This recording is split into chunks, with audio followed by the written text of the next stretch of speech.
अस्सलामु अलैकुम वरहमतुल्लाहि वबरकातुहू। दुरूद पाक नबी सल्लल्लाहु अलैहि वसल्लम पर अल्लाहुम्मा सल्लि अला सय्यदिना मुहम्मदिन व अला आलि सय्यदिना मुहम्मदिन बिअददि कुल्ली ज़र्रतिन अल्फ़ा अल्फ़े मर्रतिन।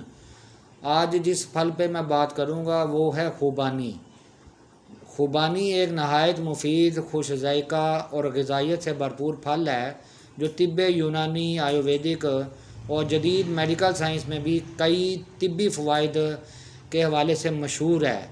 इसके ताज़ा फल खुश्क खुबानी यानी खुश्क मेवा जात की सूरत में भी, और इसके बीज और इसकी गुठली यानी इसके बीज जो हैं वो सभी मुफीद हैं। इसके कुछ तिब्बी और ग़िज़ाई फ़वाइद मैं तफसील के साथ बयान करता हूँ। खुबानी फ़ाइबर से भरपूर होती है जो हाज़मा दुरुस्त रखती है और कब्ज़, गैस और बदहज़मी जैसे मसाइल में मुफीद है। खुश्क खुबानी रात को पानी में भिगोकर सुबह खाने से आंतें साफ़ रहती हैं। खुबानी जिगर को नहायत तक़वियत देती है और जिगर की गर्मी, सोजिश और सुस्ती को रफ़ा करती है। बाज़ अतिबा के नज़दीक खुश्क खुबानी सुफरावी मजाज वालों के लिए ख़ास तौर पर मुफीद है। खुबानी के अंदर आयरन, फास्फोरस और कापर का कुदरती ज़रिया पाया जाता है जो खून बनाने में मदद देता है। अनीमिया के मरीज़ों को खुबानी का इस्तेमाल फ़ायदा देता है।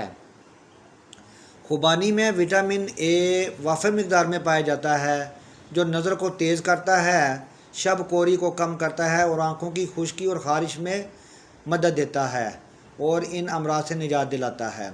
दिल के अमराज में खुबानी चूँकि पोटाशियम से भरपूर होती है जो ब्लड प्रेशर को कंट्रोल करने में मदद देती है।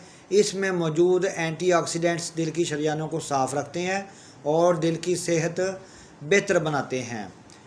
जिल्द की सफाई के लिए खुबानी और इसका तेल जिल्द की खुश्की, झुर्रियों और ख़ारिश को ख़त्म करता है। खुबानी के गूदे का मास्क जिल्द पर लगाने से जिल्द पर, चेहरे पर चमक आती है। खुबानी ग्लाइसेमिक इंडेक्स में कम है, इसलिए शक्कर के मरीज़ यानी शुगर के मरीज़ जो हैं वो इनकी मिक़दार में इसे इस्तेमाल करें, मुनासिब मिक़दार में, क्योंकि खून में शक्कर की सतह को ये बढ़ने से रोकती है। खुबानी में मौजूद एंटीऑक्सीडेंट्स जैसे कि विटामिन ए, विटामिन सी जिस्म के खुलियात को फ्री रेडिकल से बचाते हैं जो कि कैंसर का बाइस बनते हैं।